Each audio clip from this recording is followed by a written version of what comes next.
Welcome in Bear Nation. We already kind of kicked off our pre-show chat, right into this chat. I'm your host, Rob Napoli. I'm excited to be here with a human that I met. We got introduced through a mutual connection, and it was like immediate, like when you know, like this human that you meet is like you're meant to meet, and like you could talk for hours on an instant.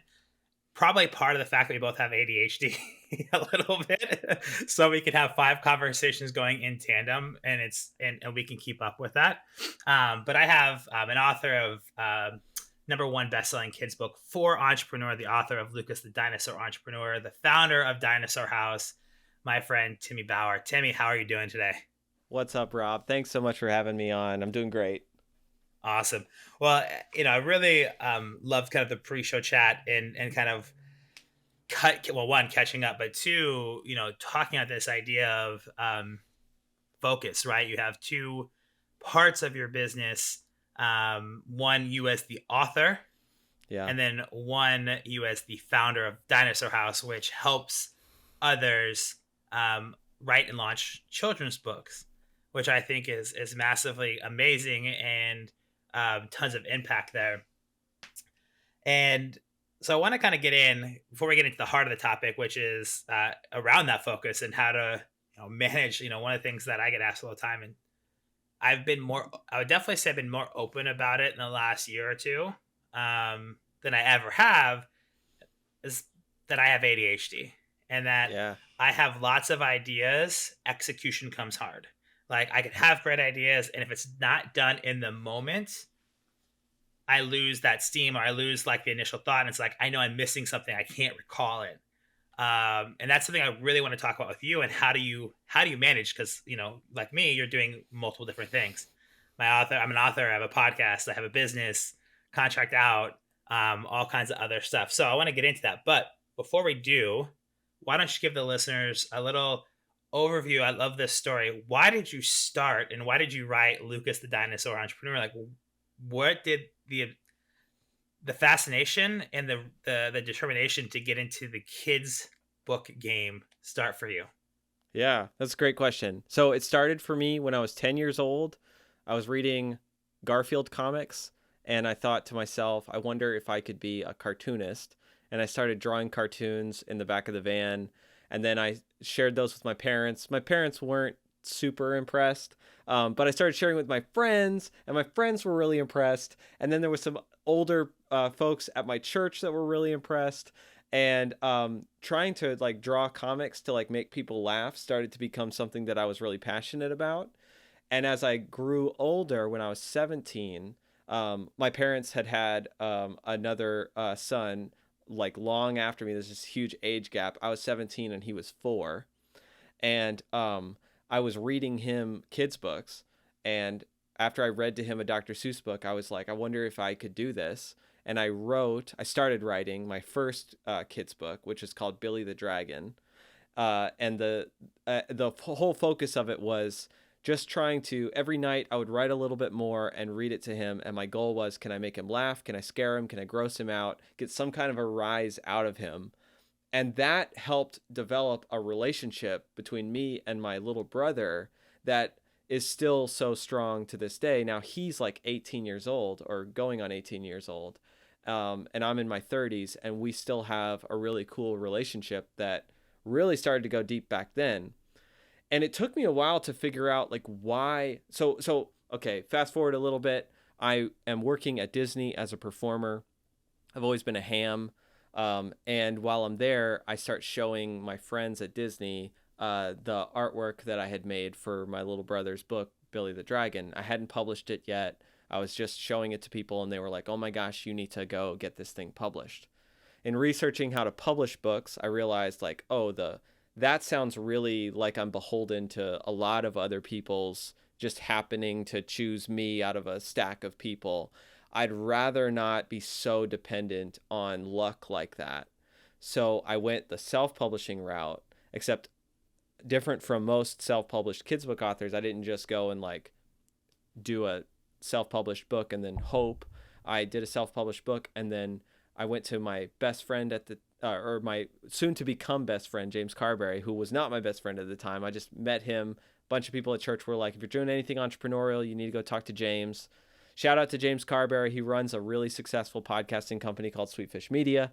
Back when I met him, he was running a business that didn't end up becoming profitable before he started Sweetfish. And he was really encouraging me to go the entrepreneurial route. Don't go the publishing route, go the self-publishing route, and rely on your own sweat equity to like grow an audience and stuff, and figure out what it takes to be a great kids book author. And so that's what I did. I just put all of the money that I had at the time into a print run. It was about $5,000. That's all the money that I had. And I bought 750 copies of Billy the Dragon, and I started knocking physically on elementary school doors saying like, they would like open the door. About half the time I would get turned away because it's like, who's this weird man that wants to read to our kids? The other half of the time, they'd open the door and be like, who are you? Why are you here? And I'd be like, hi, I'm kids book author Timmy Bauer, and this is my book, Billy the Dragon. I'd love to talk to your media specialist. And I'd say it like that because that sounded like more official, and it wasn't not true. I was kids book author Timmy Bauer. It just, that didn't mean anything to anybody but my little brother. And I knew that, like, and then about half of those times they would actually introduce me to the media specialist, and the other half they would not. And I would never get a visit. But if they introduced me to the media specialist, I learned pretty quickly, like, I just need to meet the media specialist at the school, and it's almost a guarantee that I will be performing at that school. And because I'm just showing them my book, it looks really cool, like the artwork's cute and funny, and I, got the vibe of like, I'm here to entertain your kids. And I was doing it for free. I was just trying to grow audience and figure out if this book was any good. Let me fast forward a bunch because I don't want to bore people with my story, but we'll fast forward to years later. I now have a career just above the poverty line of touring elementary schools, performing my books, and parents are buying my books off of these performances. And then COVID starts, and the first thing that happened was schools closed off to visitors. So no more visitors in schools. That was the only way that I was making money as a kids book author. So I had to stop doing that, and I was broke. I had just come off of like the best tour that I'd ever done. I toured all of Arkansas. I went to so many schools across Arkansas. And Arkansas, because I happen to know the Literacy Association board, one of the Literacy Association board members of the Arkansas Literacy Association, and she invited me to come speak at the conference, and then she was just heavily advocating for me to all the schools in Arkansas to have me come and visit.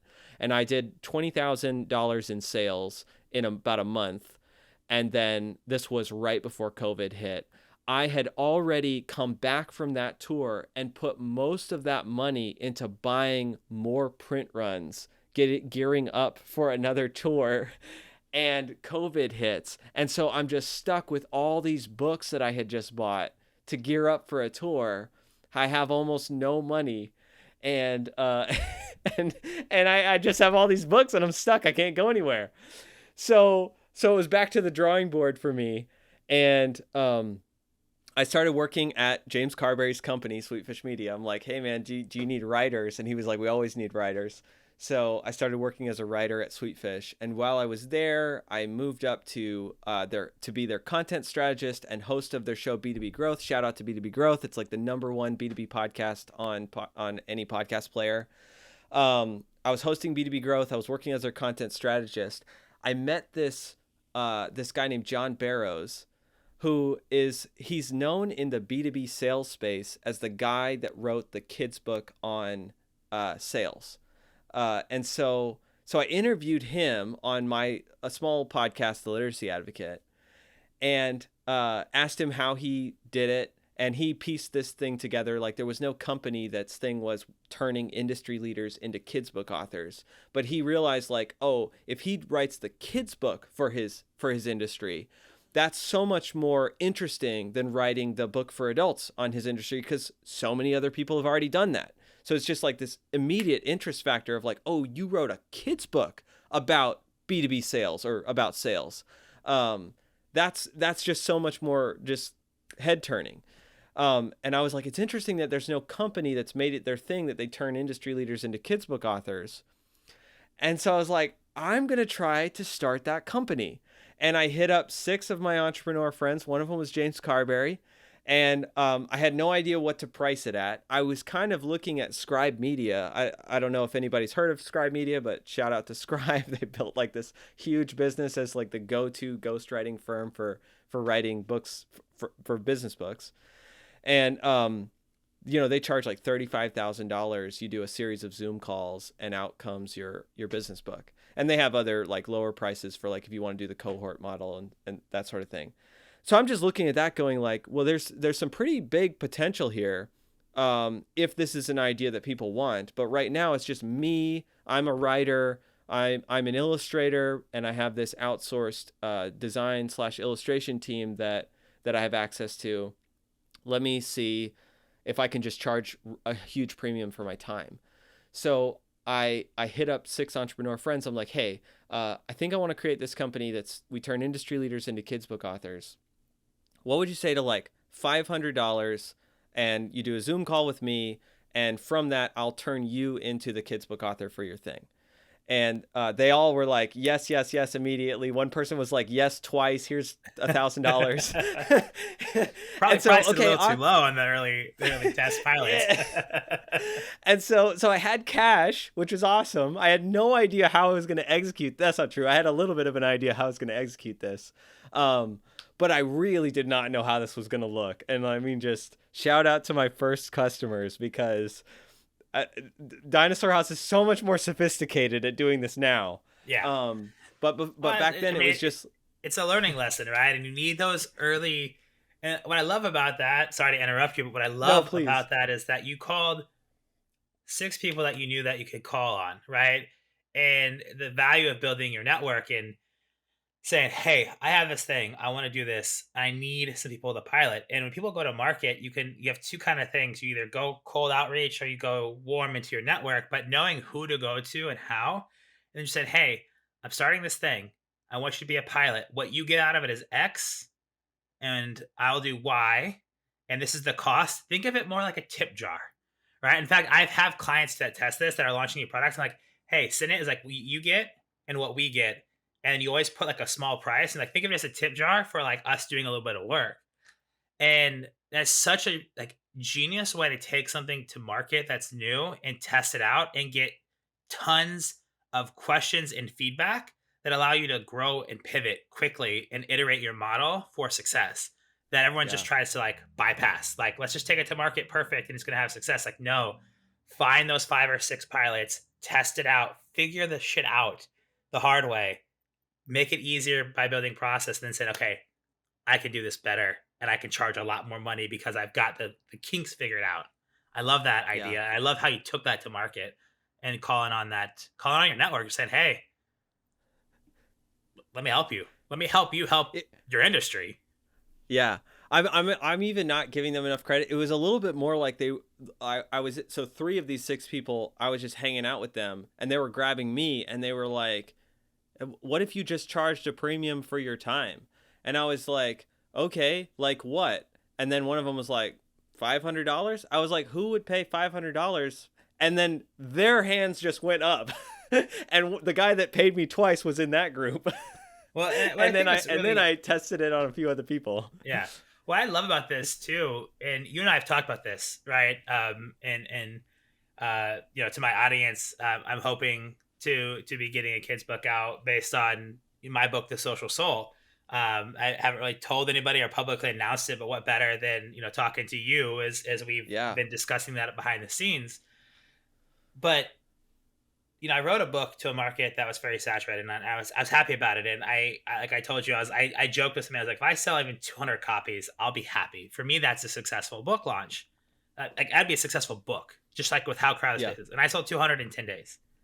That's awesome. And when I look at, having been a coach and an athlete and stuff, and I look at these kids today that are growing up, my niece, she's 4 years old and knows how to FaceTime me, knows how to like turn it around, touch it, open an iPhone, all these things.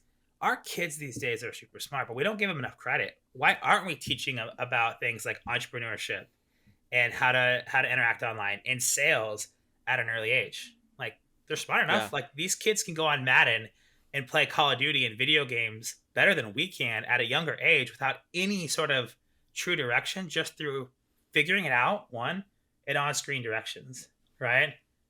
It's amazing how little credit we give to young people of today, like the future generations, and how we could actually do that, get them started on these paths earlier, and give them really good information that they can learn from and really drive from industry thought leaders and people who are out there doing it day in and day out. I think it's just a beautiful thing that could happen. I And I love agree. that's what Dine House is doing. I think there's a war going on for the minds of kids. I think that the battleground is like YouTube and TikTok, and kids are getting heavily influenced. So like I love the concept of yours, because like kids are getting heavily influenced and not even realizing it, and parents don't even realize how. A lot of parents do realize. Shout out to all the parents that realize it and are putting in safeguards. But you know, I want to be somebody that has a positive influence on the way that kids think. I want to help other entrepreneurs, great thinkers, industry leaders have a positive impact on the way that kids think. Because the way that like what we're influenced, when it comes to like how we think, what we're influenced by is pretty much media. Like media is what influences us. And so we try to affect the way that kids think through education, and there's nothing wrong with that. But I think media, like really entertaining media, has a stronger impact on the way that kids think. So getting like the best ideas from thought leaders and industry leaders and influencers that I believe in, to write awesome entertaining pieces of media that are going to influence the way that kids think. This is something that I'm super passionate about. That's sort of like the long term, like this is what I want to be doing.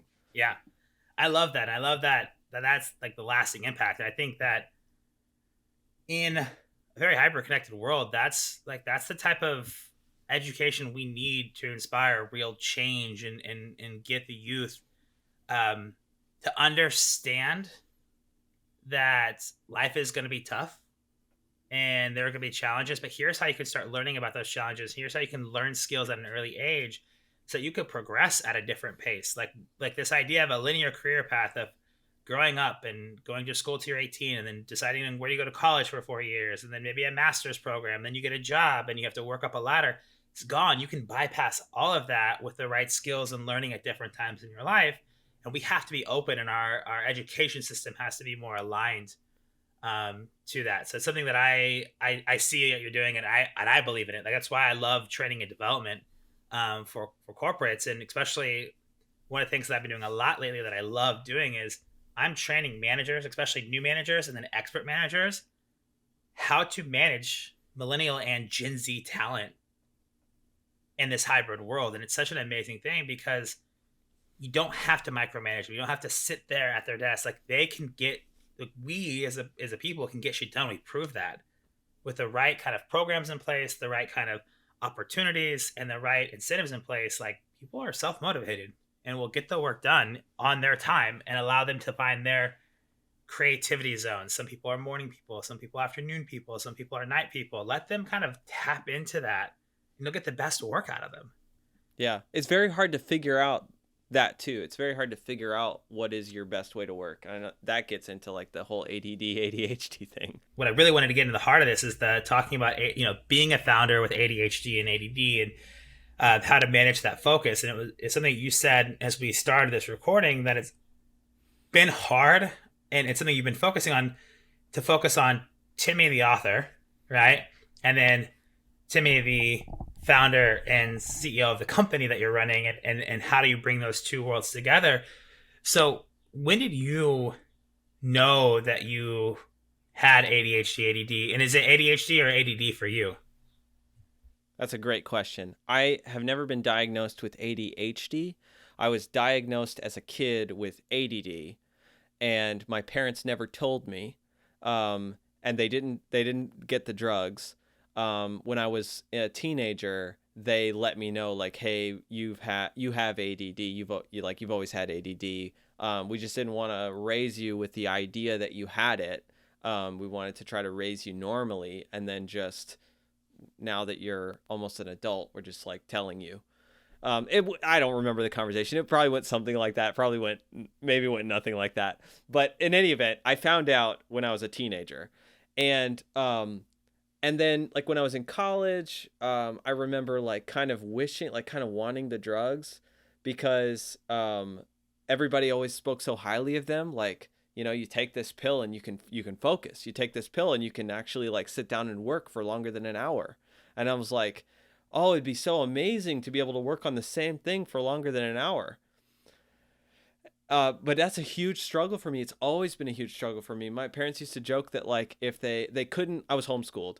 I couldn't do school next to a window because if they like left me alone, they would come back and an hour later I haven't done any school. I've just been staring out the window. I was the same way. Funny enough, I didn't actually get diagnosed till I moved back from Italy. So when I was 20, so in 2017, so I was like 27, 28. Yeah. Because when I was younger, one of my little brothers had ADD with a learning disability. And they put him on Ritalin, and it was not good. It was not a good experience for him, for us as a family. My mom has ADD, ADHD, and has been on Adderall for a long time.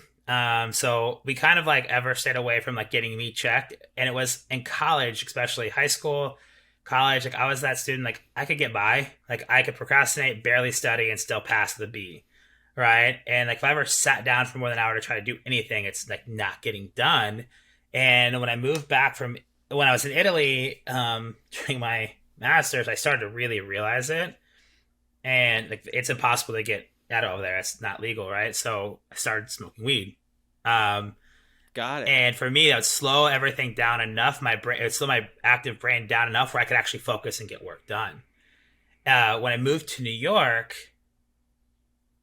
the cost of weed was expensive and not legal. It's not as easy accessible as I was getting it in Milan. One, and I something that my listeners were like, "What, Rob? I don't like talk about this a lot, but I'm not shy about it."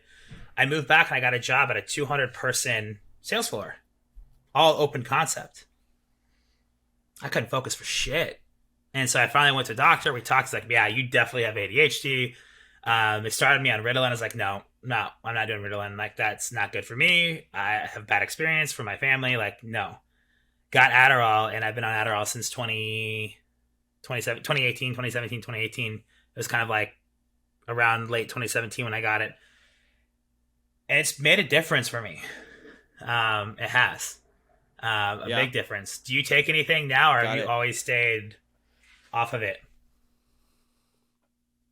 I've stayed off of it. That may not be true forever, but I think the more that I can figure out how to optimize my life without taking pills, the more likely I am probably to never end up taking them. But I also don't want to completely rule it out. But I've never done it. I've gotten close. I've almost done it. I've been in classrooms where I'm sitting next to somebody who is on it, and I'm like looking at how well they're able to focus, and I'm just like, man, dude. Yeah. I want that. Yeah. Yeah. But it's come with like major downsides, where, you know, obviously like not being able to sit still and that's why I say ADHD, because it's, so whenever I've researched it, ADD has come out of fashion as a thing to say. Like, I don't know if it's just, it doesn't get diagnosed anymore. Everything gets diagnosed as ADHD. So I've just been saying ADHD because that's what everyone says. But if there is a difference between the two, I think I'm more ADD than ADHD, because I will sit still like sitting still is not a problem for me, but I will be lost in my own world and just like, I'm like, try to sit me down to work on something. So easy for me to just get completely lost in fairy tale land, and hours go by before I realize like, oh, I've been sitting here trying to do the same project forever. Yeah. Yeah. For me, I can't sit still, like, at all. Like, it's almost impossible for me to sit still and in silence. Like, sitting still in silence is like one of the scariest things for me. Because I can't do it. I'll have to move. But at the same point, for me, my best ideas come when I'm in motion. Like the best work, best ideas, best thinking happens when I'm in motion. So I need to be up and moving and walking and talking, which makes it hard because when I work from home, I get distracted. There's dishes that need to be done. There's laundry to be done. Like, and if I can see it, it bothers me. So I need to go do it because I also have low grade OCD. So that's why for me, I need, and I see a lot of people who take like Adderall and stuff like that, and they started at one number and they keep raising because they get immunity to it. So I microdose. So what I'll do is I'll take certain weeks that I'll have off, certain days that I'll have off. I take them in halves all the time. I never take it all at once. So like I try to keep it smaller so that I don't get too immune to it and like have to keep taking more because I would rather at some point figure out how to get off of it than just be like somebody who like started at 10 milligrams and in 10 years is at like 80 or 90 milligrams. So to me, that just doesn't make sense. Yeah. But how have you found, I know there's a lot of entrepreneurs that struggle with this stuff and some people know they have it. Some people don't. I've had a lot of friends as they've gotten older who have went and found out and gotten diagnosed with ADHD and they're finding out for the first time in their lives after 30. And some of these are entrepreneurs and VPs of large companies. And it's kind of like, oh, this is why we've struggled in certain areas. So how have you adapted or how do you schedule your time to manage the two sides of your business as you're starting to bring it together to try to eliminate some of the distractions that may happen for you? How have you set yourself up for success? Because you've also hosted like 4 different podcasts in the past. Like you do a lot of stuff. So how are you able to manage and balance out this stuff? It's a great question. So I'll just go through some different stages of myself as an entrepreneur and how I've done it at different stages. To start off with, like solopreneur, when it was literally just me trying to figure out how to make money as a kids book author. Like some of the earliest things that I learned was like, like I met James, he introduced me to Gary Vee. And I realized like, oh, if I listen to Gary Vee a few times throughout the day, and this was Gary Vee when he was more like hustle, which obviously like hustle culture, like there's a big push away from that now. I don't know 100% where I stand on the hustle, not hustle kind of mentality, but at least for me as a solopreneur, listening to Gary Vee a few times throughout the day was like an injection of hustle that I needed in order to focus on working throughout the day. So that was really beneficial. And then I had goal setting. I would do goal setting and I would do like to-do lists, but really like early on figuring out, oh, ditch the to-do list. Goal setting is great. Goal set, ditch the to-do list. Instead of a to-do list, time block everything that needs to get done in order to accomplish your goals. And so switching to time blocking helped because I'm like getting notifications constantly. Like now it's in 10 minutes, it'll be time to work on this other thing. And I would just time block out all 14 hours of the day, and have just a million things to do. Like I would like have little like mantras that I would say like as long as the pencil's moving, I'm being productive. So like just keep the pencil moving. Like if I'm not working on one of the myriad of projects that I've got going on, my pencil should be moving, which means like I literally should be sketching something. This was again, solopreneur. I don't actually advise people to stick around in solopreneur land for very long. Cause like the next thing that I figured out was outsourcing early and often. Outsource early, outsource often, outsource as much as you can. All the things that you are not good at doing, all the things that you struggle to do, all the things that you can't trust yourself with, like start firing yourself as much as you can from as many things as you can, aside from the things that you absolutely have to do and that you absolutely love to do. There's so many things within Dinosaur House that I cannot trust myself to do because I won't be able to sit still long enough, or I won't be able to be consistent enough. And so like I have conversations with my wife all the time that are like, babe, you can't trust me to do this. I can't trust myself to do this. This has to go to someone else on the team. So outsourcing early and often, like one of the first things I hired was a VA. I hired a VA while I was touring as a touring kids book author. I kept my VA as I was working as a content strategist at Sweetfish. I outsourced so much of stuff that you're like, wait, you outsourced that? I was outsourcing to the VA, and just like iteratively training her on like some of the most basic stuff. Like it got to a point where she was just regularly saying like, hey, here's what so and so said to you and here's what you said back. And I'm like, awesome, that's exactly what I would have said. uh, so like, outsourcing my inbox. Like I barely check email. I only respond to the emails that need a response from me. And often the form of me responding to an email is my assistant is DMing me like, hey, here's an email. Like what are you going to say back to this? And then I just tell her what I am saying back to that. So like outsourcing, like is one of the biggest things. And then when you get to a point where you're outsourcing so much, you start having a crisis of your time where you're like, okay, what are the things that I'm supposed to be spending time on? Because I could get to a point where it's like I'm spending so little time actually moving the needle in my business. So it's like, okay, what are the things? And I really this was something that I prayed about a lot. So like I'm a Christian. I'm very active, prayer life, very active, spiritual life. I'm weird. You'll hear me say things like, "This is what I feel like God is telling me." So one of the things that happened for me was I was on a prayer walk and praying about like how can I build consistency and stability in my business. Really struggling with the question because I would have these like I would just go through major peaks and valleys of Dinosaur House. This was the first year of the business. It's still like that. I mean, the reality is we've had enough revenue every month to pay next month's salary, and that's just consistently happened. But it's so often been like a down to the wire, like last minute thing that happens.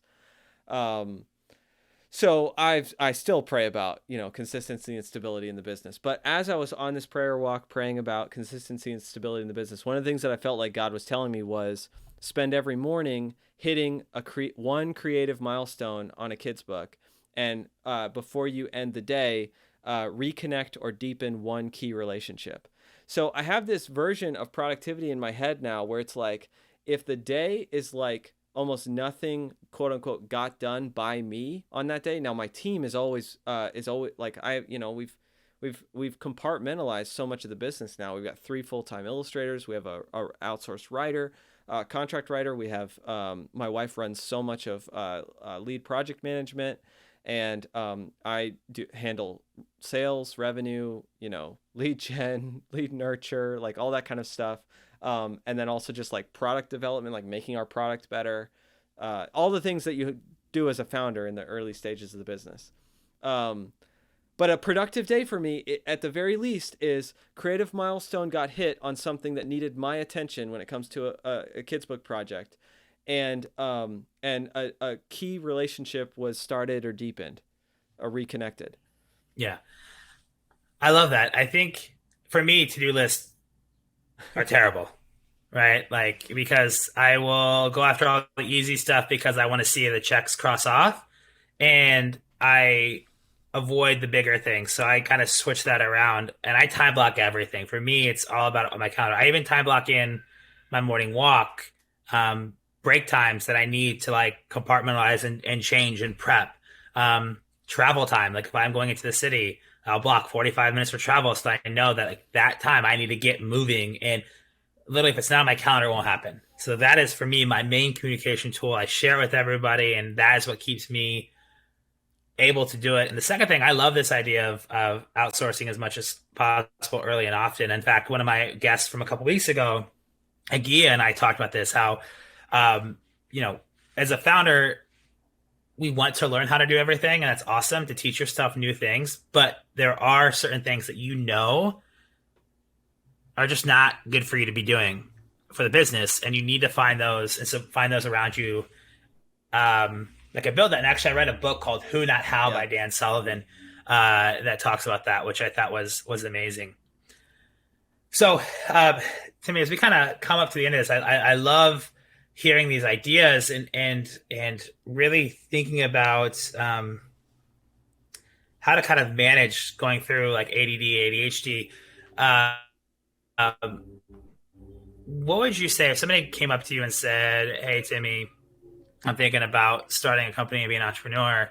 What advice would you give them? What would you say to that person? Um, oh my gosh, there's so many different pieces of advice. Um, Rob, I forgot what I told you the first time you asked me that question. um, Don't worry about that. What's coming to the top of your head now? Like, from the conversation that yeah. we've been having, if somebody asked you today, what's kind of on the top of your mind that kind of comes to your heart? That's like I would Yeah, say this is so the a first few thing. things that jump out to me are things that I've heard said a bunch of times, which are like the riches are in the niches. Figure out a niche. Don't try to do everything. Like I just said, outsource early and often. Like get stuff off your plate as fast and as like efficiently as you can. Um, Relationships are not just the thing that is going to make you like they're not the means to if the end is success. Relationships are the reality is relationships are the means to that end, but they should be the end. Like relationships are the whole enchilada, and this I just pulled from like James Carberry's book Content Based Networking. But we treat relationships like it's the thing that's going to get us there, and the reality is it is. And if you're not treating relationships that way, then you're not valuing relationships high enough. But relationships are also the end itself. Like at the end of the day, business is an excuse to do the things that you want to do when it comes to relationships, not the other way around, in my opinion. I love that. I love that. Um, what do you think has made, one of your goals for productivity is to deepen one relationship, and you've created a pretty amazing network that you're starting to leverage with the two sides of your business, from being an author to the book production, and you're starting to marry those two together and offer even a more encompassing package for the authors that work with you. What do you think has made you effective in building your network, or what advice would you give to someone on how to build a value-added network? When I took the Strengths Finders test, I found out to my shock that relationship building is not a strength. It's not. And the reason I was shocked by that was because I love like hanging out and talking to people, and I come alive in conversation. So I was like kind of shocked. I was like, oh, that's interesting. And communication was one of my strengths. So, the communication skill of being able to like ping pong with people and have a great time. Um, but relationship building is different than that. Relationship building is like intentionally reconnecting with people in such a way where it's about that other person. And it sucks that I suck at that. Like it's sad that I'm not naturally good at that. So I try to do things that are intentionally me fighting against my nature of not naturally doing that. One of the things that I figured out is there's this really fun question that you can ask people, and I ask it on every podcast interview. I say, what's something that you suck at that a year from now you want to be great at? And really fun question to ask, really fun question to answer. And it gives you something that really matters to that other person that they want to get better at. So then you can text them about that. Hey, how's it going with such and such thing that you said you sucked at that you wanted to get better at? The next time you see them, the next time you talk to them, you can ask them about it. So that sounds like really simple, but I need simple because it's not something that I'm naturally good at. And what a great way to ask somebody a question to understand a little bit about their psyche, their mentality, and what they're working on right now. That's different. It's a pattern disrupt. So I love that question. It's a great way to like understand what's important to them and then tie that back and can kind of utilize that. So that's a great tip on building a network. Timmy, I know we could talk for hours, but we're coming up to the end of the time. How do my listeners find you? Um, Especially, I know there's some people in my network that may be thinking after listening to this, I need to talk to Timmy about potentially writing my kid's book. Let my listeners, let Bear Nation know, where can they find Timmy on all the platforms? So if you want to become the kids book author for your industry, or if you just really care about the stuff that I was saying earlier about influencing the minds of kids and influencing the way they think, or helping your audience or customers connect deeply with their kids over something that mom or dad do for a living or are passionate about. So any of those categories, dinosaurhouse.com. This is what we do. We turn industry leaders into kids book authors. We put you through a story design process where we're pulling out what you want to say, but making it really fun and addicting for kids. So that sounds interesting, awesome, cool. My book for entrepreneurs, that's me trying to do the things that I just described, is called Lucas the Dinosaur Entrepreneur. I'd love for you to check that out. You can actually hear it for free on the last thing that I want to plug, which is called Timmy Reads Books. It's my YouTube channel. On Timmy Reads Books, I read Lucas the Dinosaur Entrepreneur in a fun and engaging way. So if you have kids and you want to inspire them towards entrepreneurship, please check out my YouTube channel, Timmy Reads Books, and have me read Lucas the Dinosaur Entrepreneur to them. Awesome. Well, I'll make sure to link those all in the show notes so you can just go find it really easy. Click on it, subscribe to the YouTube channel, check it out. And then I know you didn't plug it here, but I'm going to plug it because it is definitely worth a follow. If you're on TikTok, make sure you follow Timmy on TikTok. It's author Timmy. It's one of the things when I'm scrolling on TikTok and go to my following, I always love seeing your posts. I think they're great. So I'm going to go ahead and plug your TikTok and drop that in down below as well. Timmy, thank you so much, my guy, for being a part of Bear Nation. This was a lot of fun. I appreciate you taking the time, my friend. What an honor. I love your show. So thank you so much for having me. Bear Nation, thanks for listening to the Bare Necessities of Entrepreneurship. If you enjoyed this episode, please subscribe and leave us a review.